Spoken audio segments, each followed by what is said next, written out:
Second keynote speaker is Professor Dr. Shopain Shia Jayaputra from UI in Jakarta, Indonesia. The title of his keynote speech is Digital Government Transformation. The floor is yours now.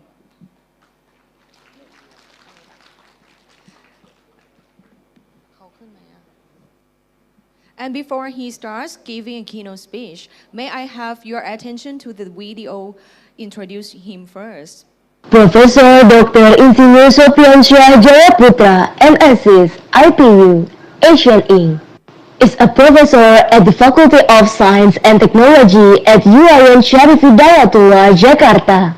Currently, he is also an expert for the Governor of Lampung in the field of Information and Communication Technology (ICT), or SPDE Electronic Government System, and Vice President at the International Organization on Information Integration and Web-based Application and Services. He completed his higher education at the Indonesian Institute of Technology in 1992 and earned a bachelor's degree in industrial engineering and management. Then he continued his master education in 1994 by earning a master's degree of science in information system at the University of Colorado. In 2001, he returned to continue his doctoral studies at the Technological University of the Philippines, earning a Doctor of Management Sciences degree.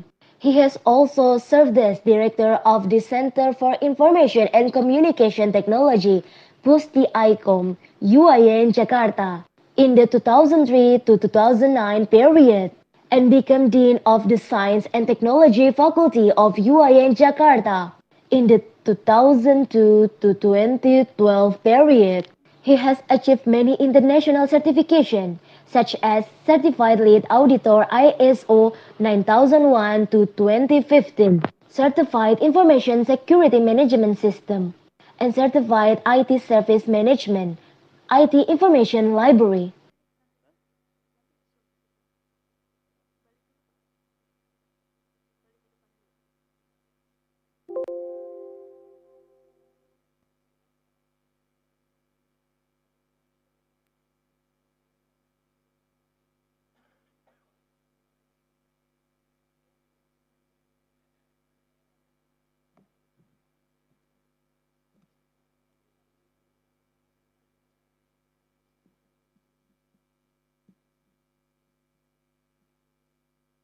Bismillahirrahmanirrahim. Assalamualaikum warahmatullahi wabarakatuh.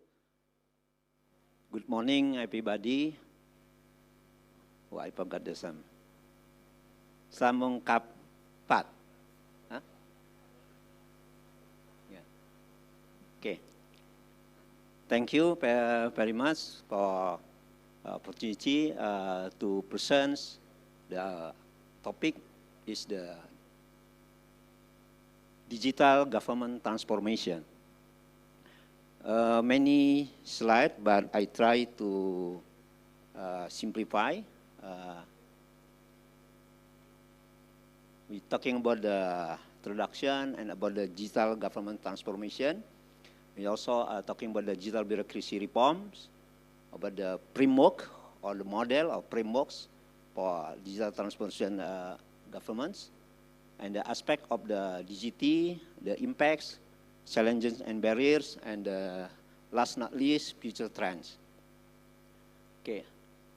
Digitalization is not just an asset, but the necessity. Also the power of digital technology using the government bodies. Now this presentation also use the e-governments, Indonesian e-governments business practice to help streamline the government service and improve overall governance and the broader implication for public governance in digital area. Okay. We're talking about the digital transformation, we're talking about the digitizing. Digitizing and digitalization and digital transformation. Digitizing, we convert from manual data to digital. But the digitalization, we process the data tersebut, use digital to simplify the process. But the digital transformation, we need to transform, not only to digitization, not only to digitalization. we transform. The process also we transform. The business process also we transform. Right? That's the digital transformation. Yeah. Now this topic is about the sector governments. So we call the digital government transformation. Refers to this process. Okay. Within the context, governance, operation, business operation, and services. Now we're talking about the digital government transformation, utilizing the ICT, information and communication technology, yeah, to make fundamental change the public sector operational activities to produce new strategy for government leaders to increase added value. Yeah. So also is strategic investment for governments, future more connected, responsive, and silence. So through this transformation, government leaders can improve their operation and service, leading to better outcome for citizens. This power government's digital government's transformation. Okay. So okay. First, we're talking about the bureaucratic. How the digital bureaucratic reform toward the excellence public service. There are 5 steps. Yeah. Go through along to how about the digital public service with the bureaucratic reform. First, we need to less bureaucratic digitalism. We call less bureaucratic digitalization. Right? After the less, to reduce the bureaucratic form, bureaucratic process, how the process is done, so we need to design digital work management. Right? Then after digital work, then the second step, so we need to send the mindset, digital mindset, with the provide the human resources, human capital, what we call digital mindset. Now go to the 4th step, so we call the governance of the government. So the digital governments, so we call the governance, government of governance. Yeah? So the effective, responsive, and adaptive based on governance. Jalan ya. Okay, the pointers. Okay. Last not least, so you have the digital public service. So, to acceleration of bureaucratic reform, encourage economic growth and national development. So that's 5th step. So how the digital bureaucratic reform toward excellent public service. Right?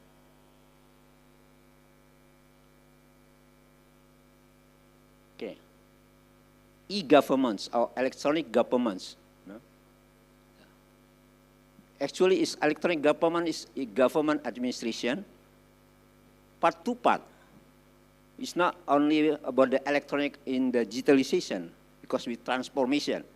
2 part. One is governance, another one is management. Right? So the government administration that utilize ICT. ICT is supporting, is not the leading. Is supporting to create, optimize, transform digital government services. Because first, the last part is the government services. Right? The objective only 2 things. One is how the governance, good governance, and how the utilization of the management. So that's why realization, clean, effective, transparent, and accountable of the government's governance. Right. This thing. The secondly, how the increasing efficiency integration of the e-government implementation. That's management. Right. There are 2 things for the e-governments. So now we're talking about the evolution of e-governments. E-governments 1.0 normally only one-way communication. Just they create the website. We can only see the website in one way. That's e-government 1.0 or the level 1, the first level. E-government 2.0 or the second level, normally we can 2-way communication. We have the interaction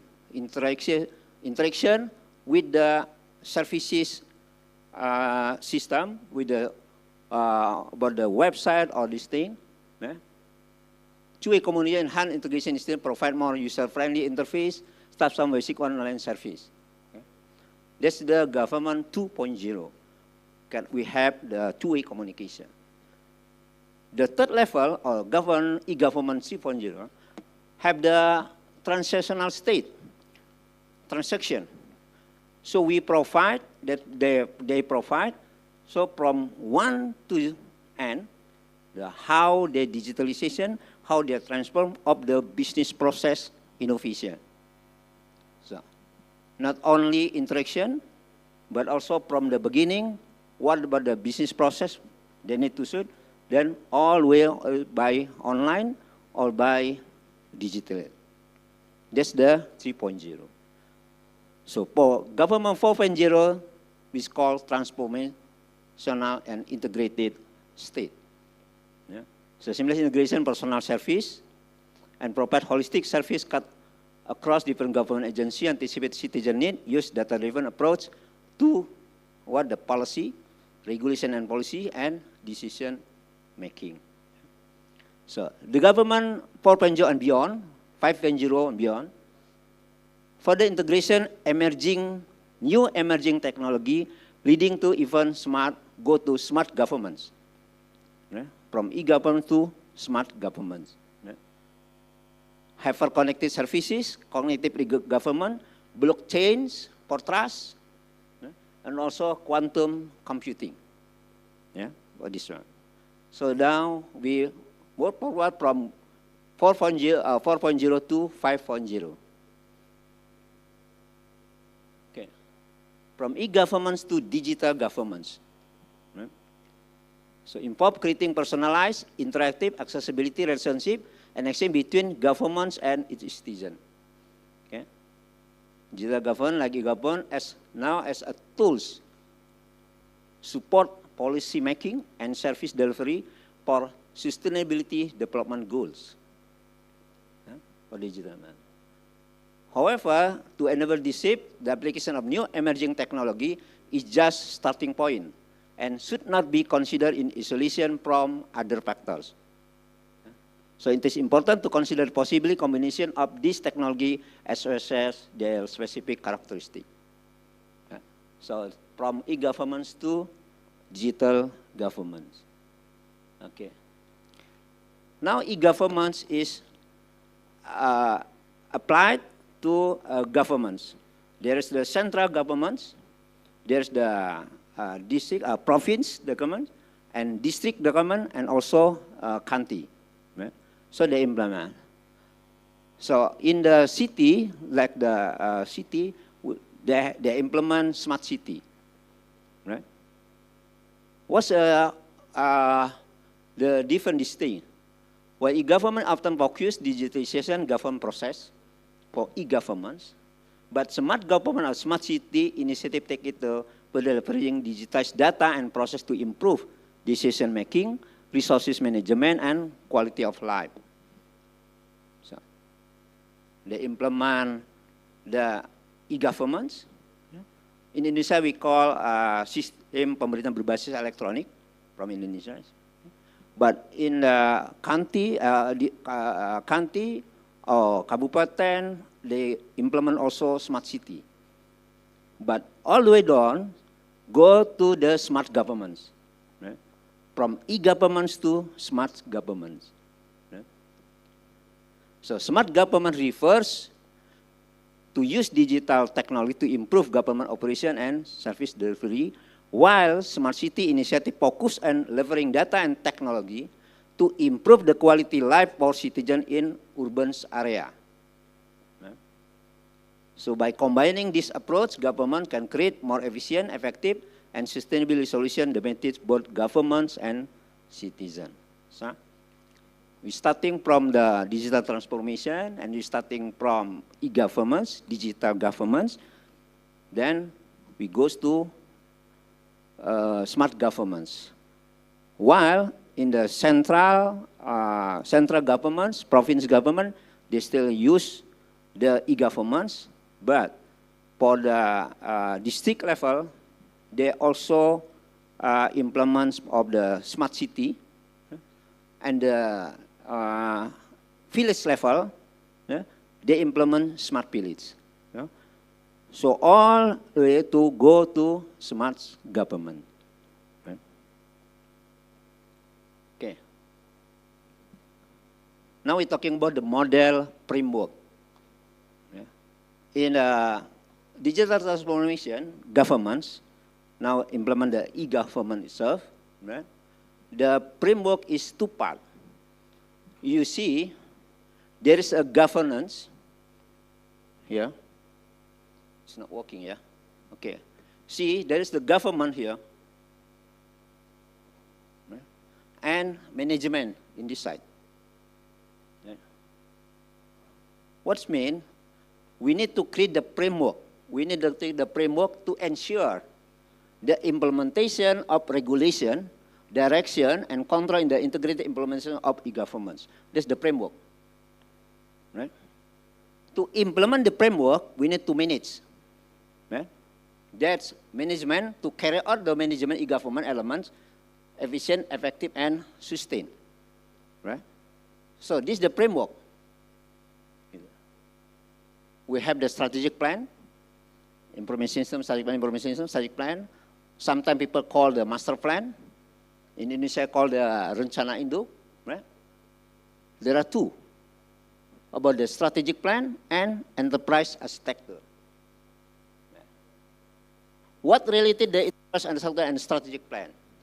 Enterprise architecture is the combination, integration of starting from what kind of services they want to give and how the business process, right? The integration and data information, application, infrastructure, and about the information security. Right? That's the framework is part of the enterprise architecture, what they call e-government architecture. So the government architecture has the 6 parts. Architecture of the services, the architecture of the business process, and architecture of the application, data, architecture of data and information, and we applied for architecture for infrastructure, and last not least is architecture of the information security, of the security. This part of the framework, okay, to the governance. Because government come the framework to ensure the implementation of all the direction, control, integrated implementation. When we implement, we need to carry out the management to government more efficient, effective, and sustained. Starting from what? From risk management. Yeah. After we set the risk management and information security management, about the data management, because it goes to the open data, big data, all the way, and as the asset management, then how the IT service management to service management, and also knowledge management, change management, BPR, business process engineering, human resources, and audit. Right? So the framework, this design as the framework, and also the 2 part. Right? Okay. Next we explain what the aspect. Okay.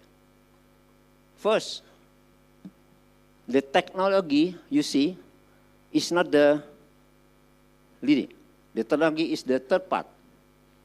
Because in the government digital transformation, we transform, but we mixture information system, regulation, and policy. Right.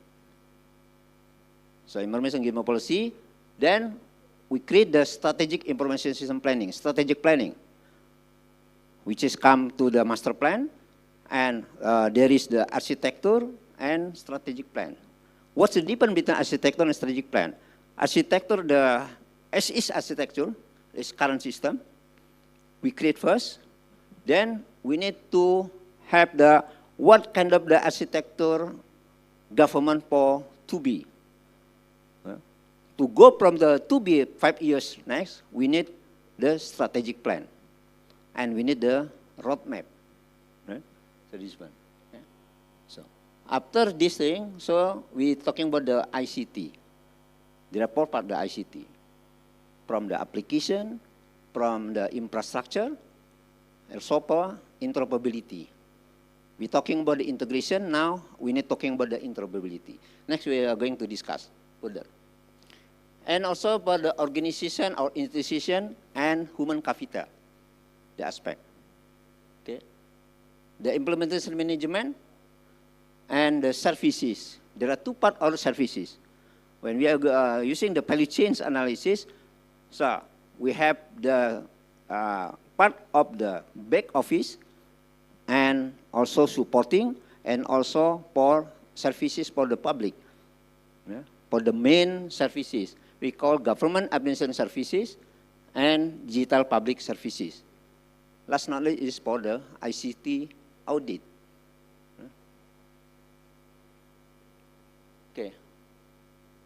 The policy of the government's and information system. Yeah.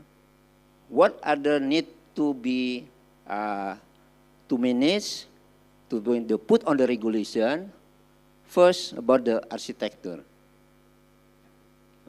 The architecture and also roadmap. Okay. Also, how the data management need to be managed, supervised, and so application development. This we need to make the regulation, the application development is not the make the application, the methodology, how need the coordination among different function on the institution. Also the data center and networking operation control. We should have the one data center. For government, we should have one national data center. Then the others, there is not data center. We call, or we can call about the competition center or networking operational control. Then we saw the regulation also have the talking about the interoperability. Internally we call API, right? Then we call the interoperability for this thing.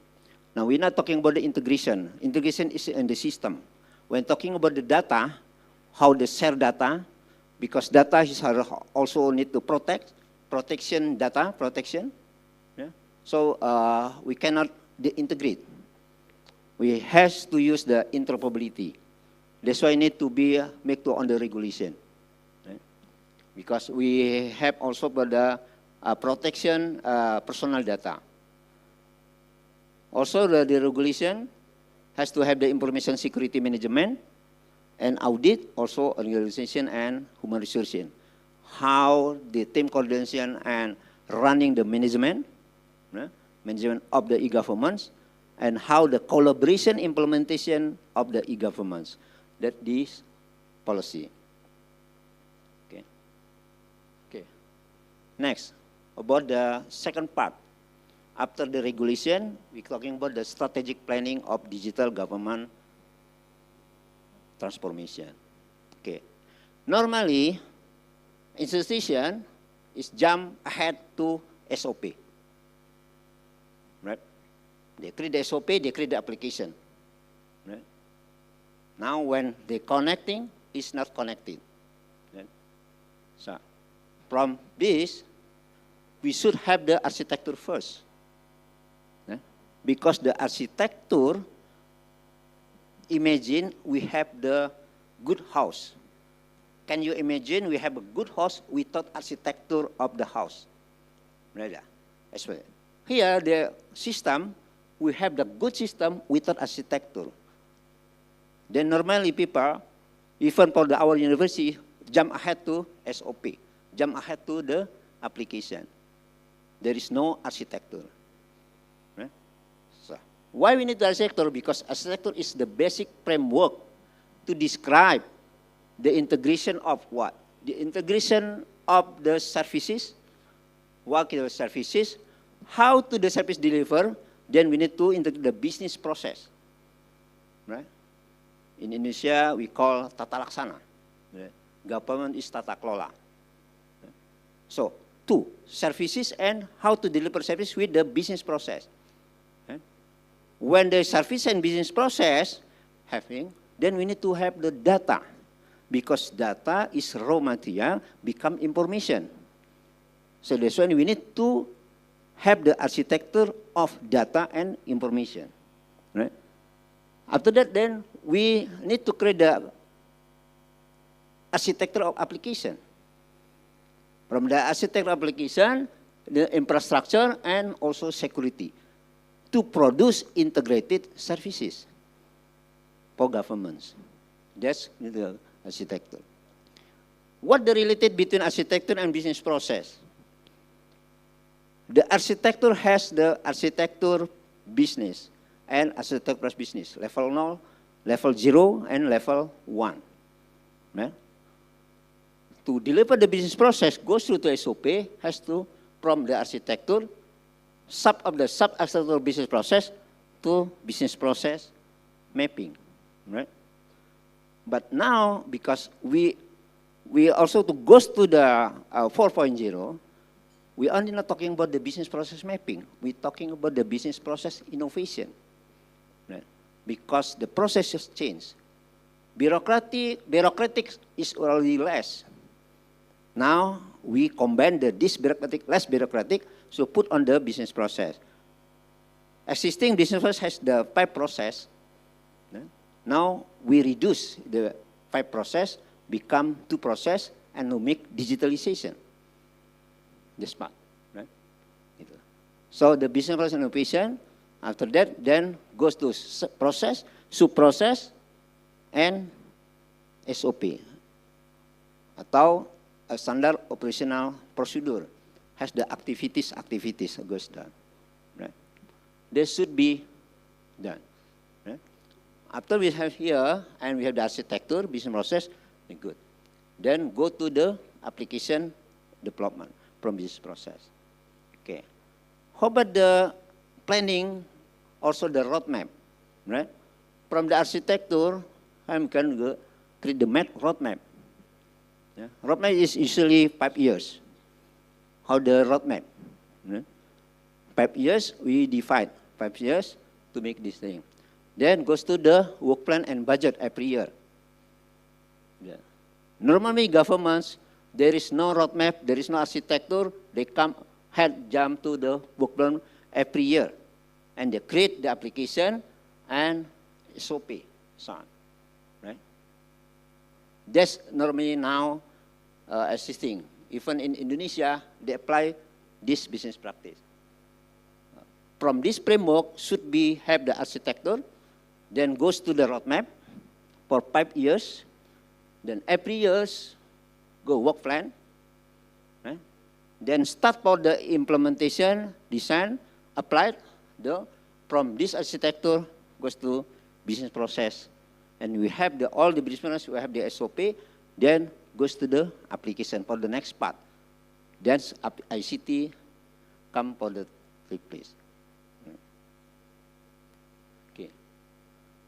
Now we're talking about the state of the ICT. Starting business process, the application software.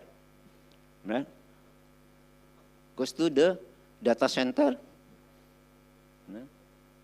To integrate this using the networking telecommunication from intranets and communication, then or internet. Right? To interconnection to other system, then we use interoperability. We're not talking about integration. Integration is on the system. Okay? But now, since there is the data protection, we cannot use integration. So use the interoperability, what we call the API. So application software now, from the monolithic, change to the microservices. Microservices, so we need to use the API.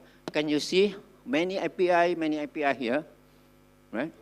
We putting all the API into one gate API that we call interoperability.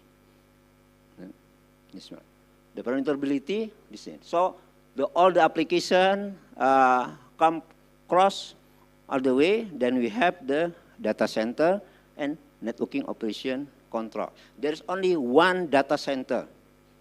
Right? Normally now is many data center. Data center is only one. Right?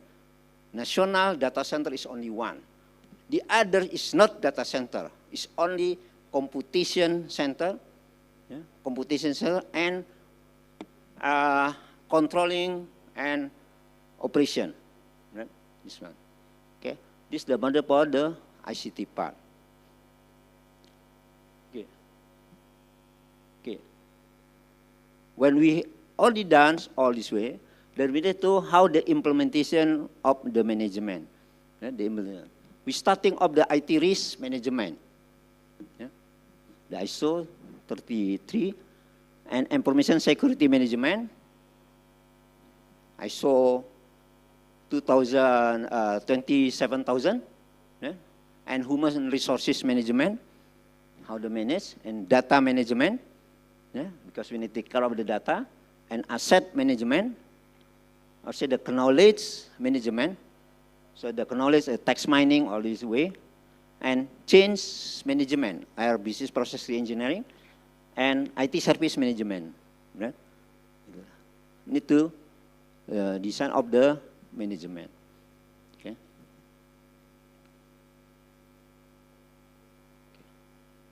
Now the third part is the services. After we have the policy, regulation policy, we come to the governance. There is the strategic emergency planning, then and ICT part. Now we come to the last part for the services. There are two services for governments. For back office, we call government administration services. For the public, we call digital public services. What we need, starting from the planning. Planning, budgeting, and financial, starting from this. It's all integrated. Because in the government, starting from the planning, right? And how we budgeting, how we accounting and financial, right? Start from that for the starting from this budgeting, and we go to the e-procurement. E-procurement and e-employee or human resources information system. Then we e-office, we have the e-documents, contract or other way done, and e-archive, dynamic archive or static archive. Then you said the e-asset, asset management e-asset, and e-audit, e-controlling, and performance of the institution. This is the e-government services. Okay, about the digital services, we had the public service complaint, right? Because we need to service to the public, and we have the open data. We have the open data, yeah? And the policy and regulation documentation. And for the service business operation, we have the smart public sector service, smart farming system, yeah? And smart education, smart city, smart village, smart health, and smart hospital, so smart investment, etc.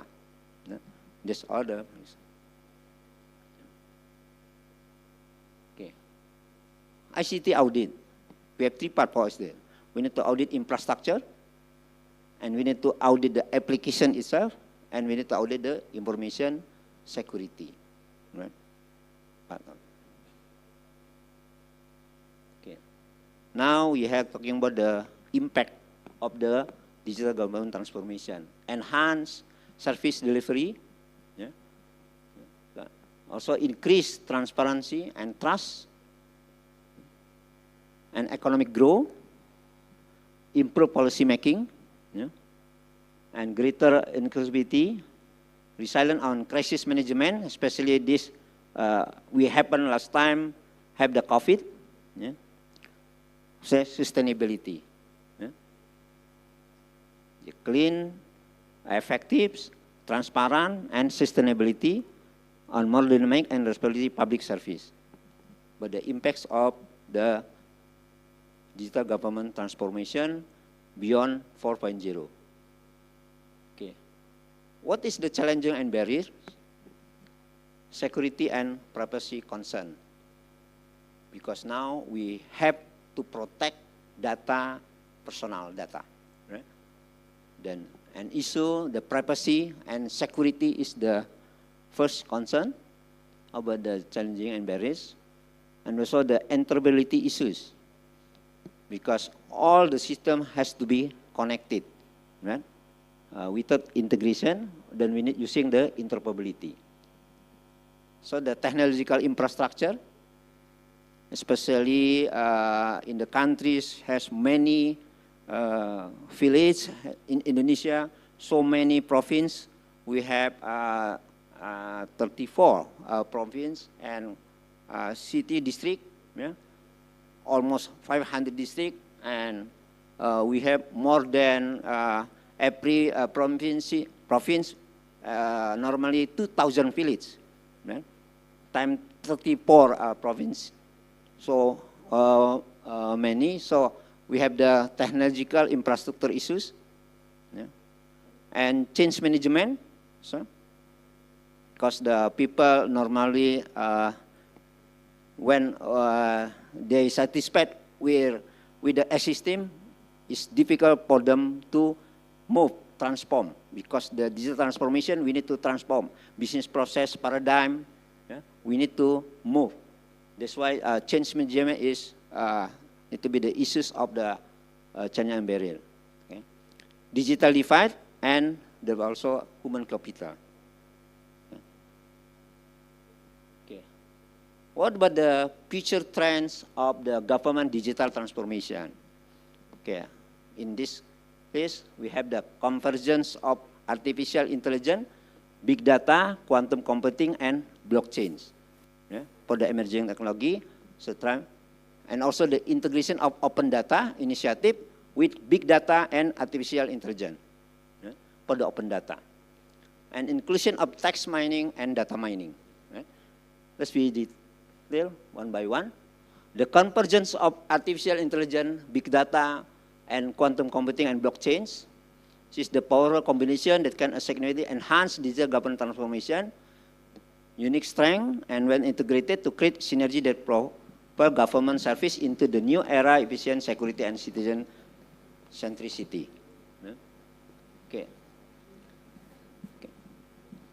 So this area has unique strength. So, yeah, I. Okay. Yeah, AI can help design and quantum computing as potential. Yeah. So, artificial intelligence and big data. Yeah. Example for AI power healthcare system, also power urban planning, power the AI dan big data. Yeah. Okay, quantum computing and artificial intelligence, more on the learn to make decision, logistic and simulation. And for example, quantum computing can be used complex supply chains, yeah, and also predict development equipment failures, especially for the asset management. I need to make quick. Okay, blockchains, big data, and quantum computing. Yeah, blockchain and big data. Yeah, secure, transparent, ledger system. Yeah. Because the blockchains use also for the contract, yeah, for the ledger system, and blockchain and quantum computing more on the instant direct security extension of data storage. Yeah, then cryptography techniques. This one for digital signature or the other one. Yeah. But the integration of open data, big data, for open data, comprehensive insight or data-driven decision making, and transparent and trust. For open data and artificial intelligence, more the personalized public service, predictive analytics, then enhanced public engagement. Okay. Some potential services, currently. Okay. This is the inclusion of text mining, more on the public sentiment, identify trends and information policy decision for the inclusion of the text mining, data mining, yeah, for fraud detection identifying criminal activities, and optimizing public sector workflow. Okay, conclusion. Digital transformation is not really about the technology. Yeah? It's for the changing expectation to citizen, then it's how digital transformation of the what? Less bureaucratic, work management, and also digital mindset, good governance, yeah? And also for the public service are delivered. Yeah? The digital framework encompassing the policy and regulation, and also the strategic planning, and public ICT organization, HR management, government administration service, and public service, and ICT audit. Yeah? And Indonesian e-government initiative can be example for other lands to collaboration strategy to navigate complexity of digital government transformation. Now, last not least, the convergence of AI, artificial intelligence, big data, and quantum computing, blockchains, along with technology like text mining and data mining, are potential for the future trends that can enhance digital government transformation. Okay, thank you very much. Assalamualaikum warahmatullahi wabarakatuh. Now we would like to welcome questions from the floor.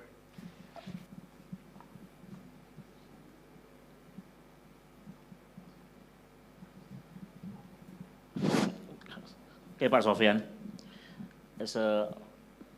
how to overcome any fast solution in the particular organization that just implement the application or creating SOP without any enterprise architecture? Any fast solution for this? Yeah. The second question is the second conclusion. How to measure this one, and any particular measures that given a great impact to the organization. Which one? Yeah, The second one? The second conclusion. How to measure this one? How to measure it? This one? Yeah. Yeah. The question is how? How to measure? To Ngukurnya, measure. ya. All this way. Bagaimana ngukurnya, Pak? Bagaimana ngukurnya impact itu? Ya, Mengukur impact. Ya, impact daripada digital transformasi tadi. Okay. Yeah. Okay. First, the government institution is already make the application and SOP, right, without architecture, right? That's the question. Then we need to parallel, right? Starting the institution has to back again to the regulation. Start from regulation, right? First thing right. First thing first.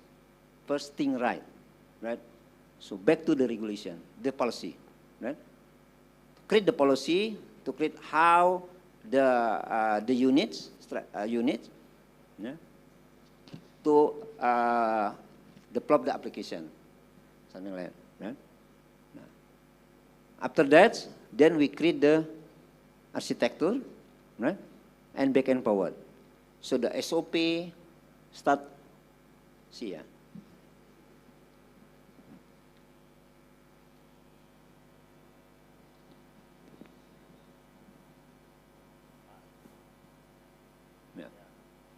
We already here, but not here, right? So we start top down and bottom up, right? So we start top down, starting from policy, yeah, create the architecture, yeah. We start to create, then and back and power to SOP. So we synchronize, right? Back and power is synchronized. We synchronize in personification. Otherwise, because this already run, we cannot stop. Right? We cannot stop here. Then we start parallel. From top down, we create the regulation, architecture is one. From the bottom up, we synchronize. Right? We synchronize. So it should be two-way. It should be two-way. Right? Now it's one way. If then this should be two-way, right? To synchronize all these things. Because actually, the application and business knowledge is already done, is already in place, right? But not documented. But second thing, but we need to make the innovation of the business process. Okay. For example, in our university, to create, to assign of the business process from low until pay process, the top level, right? And goes over again. 2 steps, right? Actually, when the digital business process, this one, because we need to digital, the 10 process, sub-process, should be less bureaucratic, yeah? Because we are already using digitalization. So the letter or the SOP or this thing should be simplified. Right? That's innovation process business. Because we cannot start to modification SOP without business process. First, we cannot apply the business process without architecture. Because architecture process business, then we extend to the level 0, level 1 here for business process, and we extend level 0, level 1, level 2, level 3, level N, and also correlation between amounts, yeah, and business process function, yeah, this one. Okay, this is the first answer the question. So, yeah, harus cuy, yeah, cuy in parallel, because we cannot stop here, but we cannot doing first without the first thing right, right? So we call first thing right from regulation, policy, architecture, process business, SOP, and application.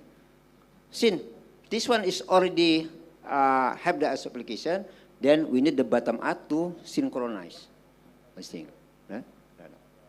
Okay. Okay, Pak. Yusuf? Yeah. The second is how we evaluate.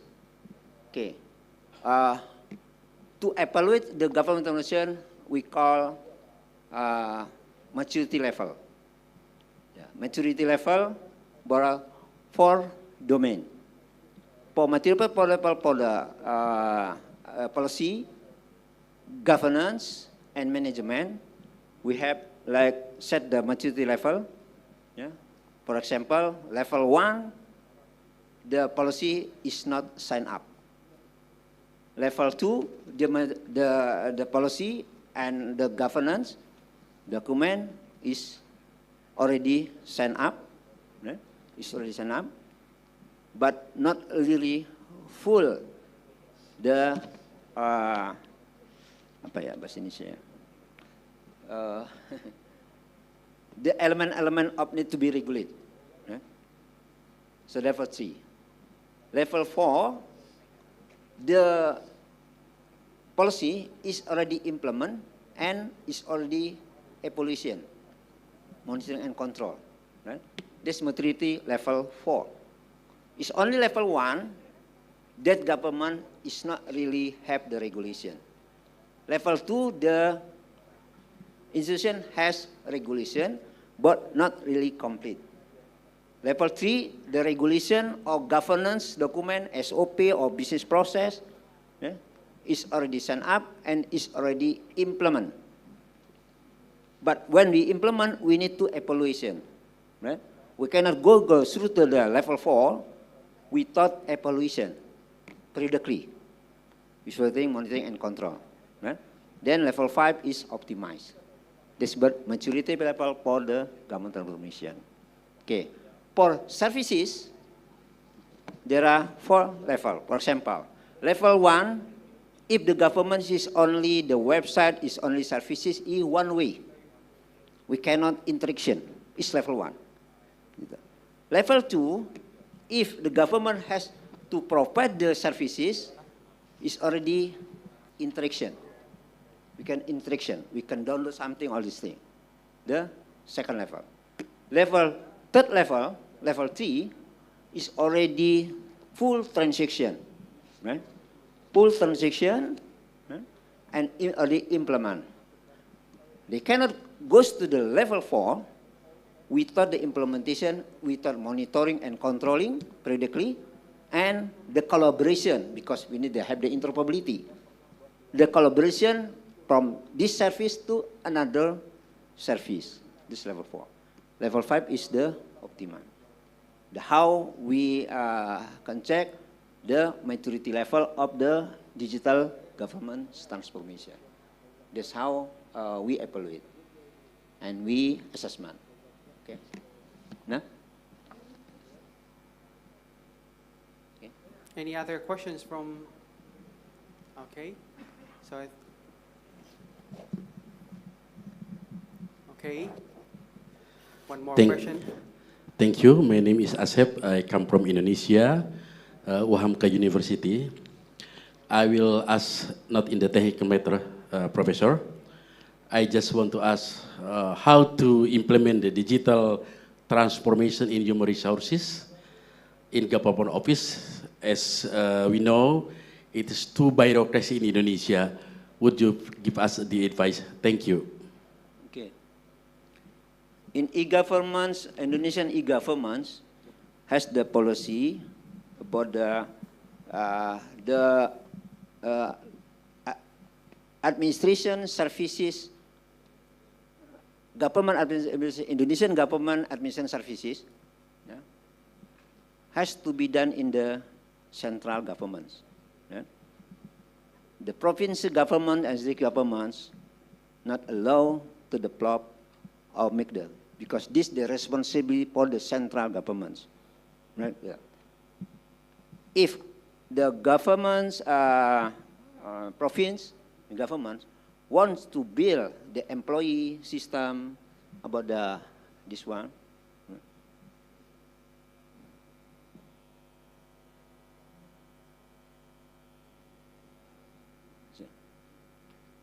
all this system has to be done by central government. Right? When the central government has built this system, integrate all the others, right?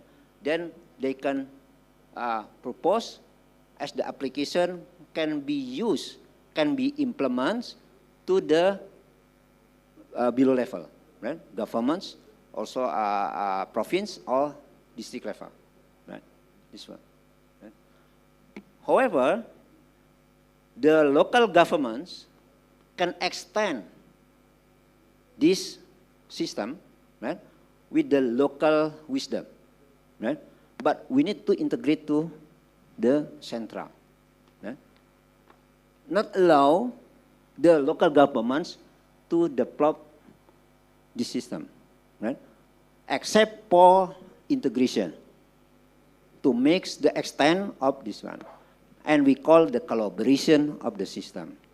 If this thing applied, then the level maturity for local government, yeah, can move from level 4 to level 5. Because this one owned by central governments, the maturity levels for central government can go to level 5. But local government cannot be, because not owned by them. But the local governments can extend the system, and extend the system, and make the localized local wisdom and local entity to extend the system. Then they become level 5. Okay. Except for this one.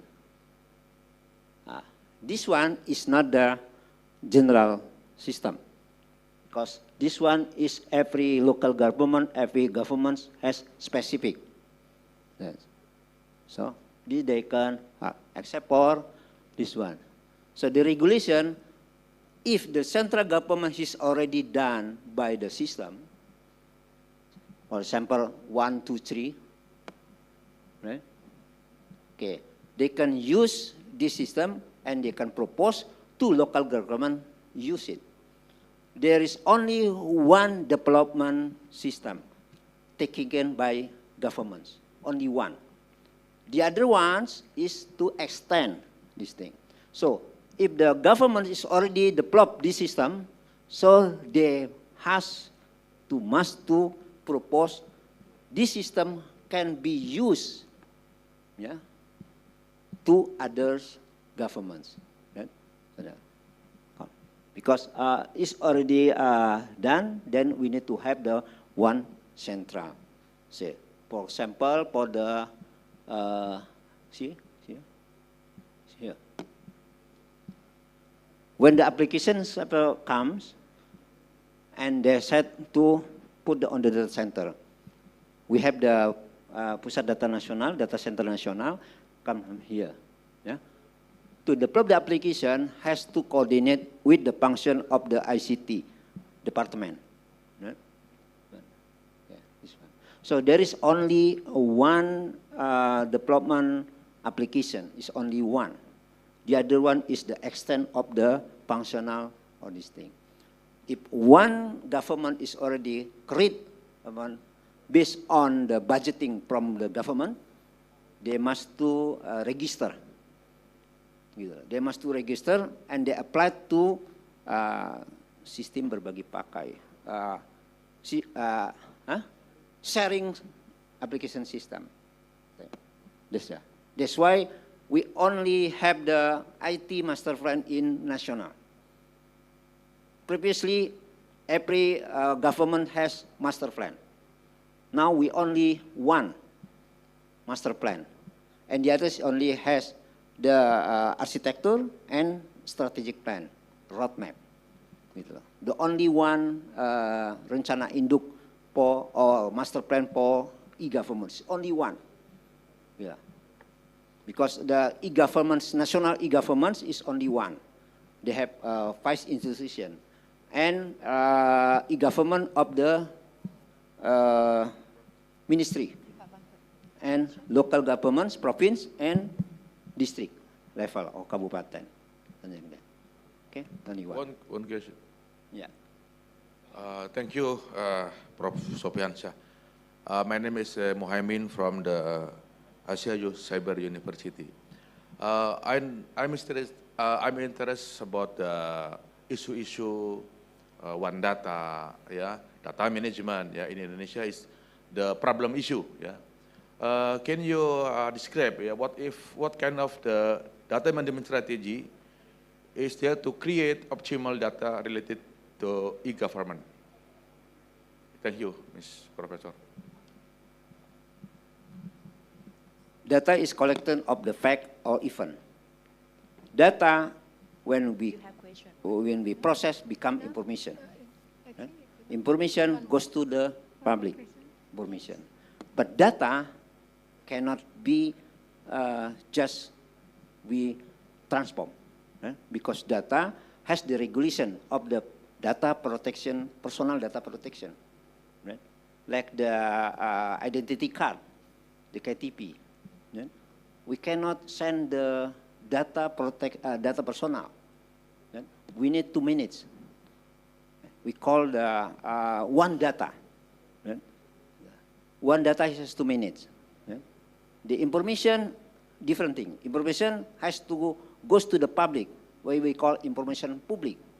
But data cannot be managed. The regulation is 2.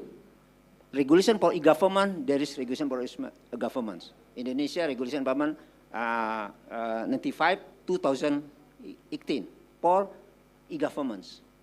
For one data 2019, yeah, regulation number 39. That's different thing.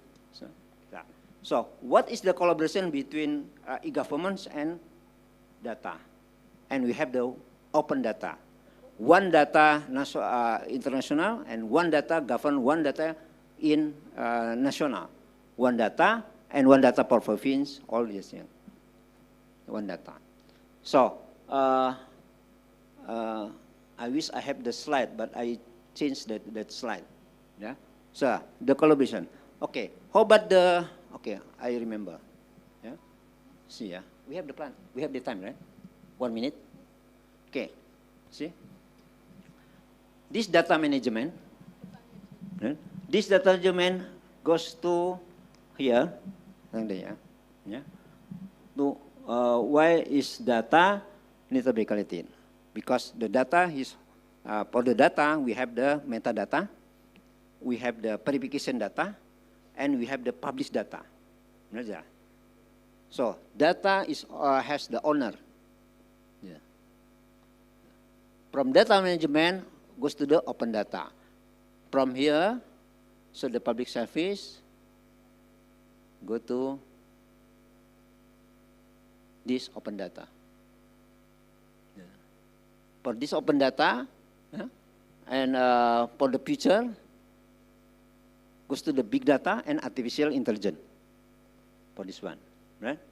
Now, one data per district, one data to province, one data to national, and one data to world. Yeah. Open, we call open governance data. Right? To share the data, yeah, for information public, from governments to public. But for data, is also has to be one institution to another institution. We cannot data from government share data to public. No, has to be legal document. That's why for the next we have the blockchains for the next time, and we have the quantum computing for the next. So now is the open data. Okay, data we call the first level we call information system executive information system, because we're talking about the database, we're talking about the data structure, right? That's the first level. The second level we move to data warehouse, we call the business intelligence. The third level we have the big data, business big data and the artificial intelligence. Now the data itself has the contract or this thing, then we integrate also next for the future trend using blockchains and quantum computing. That's the future trend about the talking about the data, open data. Yeah. I'm afraid we are running out of time, so we cannot take any other questions from YouTube or from the floor. Thank you very much once again, Professor Chopha Insia Jayapatra, for sharing innovative ideas on digital government transformation, especially in the Indonesian context, and for providing us with a brief history of the evolution of e-government to digital government and smart government. On behalf of the host universities, we would like to express our sincere gratitude towards Professor Dr. Warawat Sengnyam-Wibun and Professor Dr. Chopha Insia Jayapatra for their insightful talks today. Lunch will be served in 2 rooms. For those who are Muslim, you will get a yellow lunch coupon, and please proceed to SLB 301. And for those who are non-Muslim, you will get a pink coupon, and please proceed to SLB 304. And in the afternoon, there will be 5 on-site and 6 online parallel sessions, each of which has different themes. You may find detailed information about the oral presentations in the conference agenda. Please let us know if you need help. The afternoon session will begin at 1 o'clock sharp. Enjoy your lunch. Thank you very much.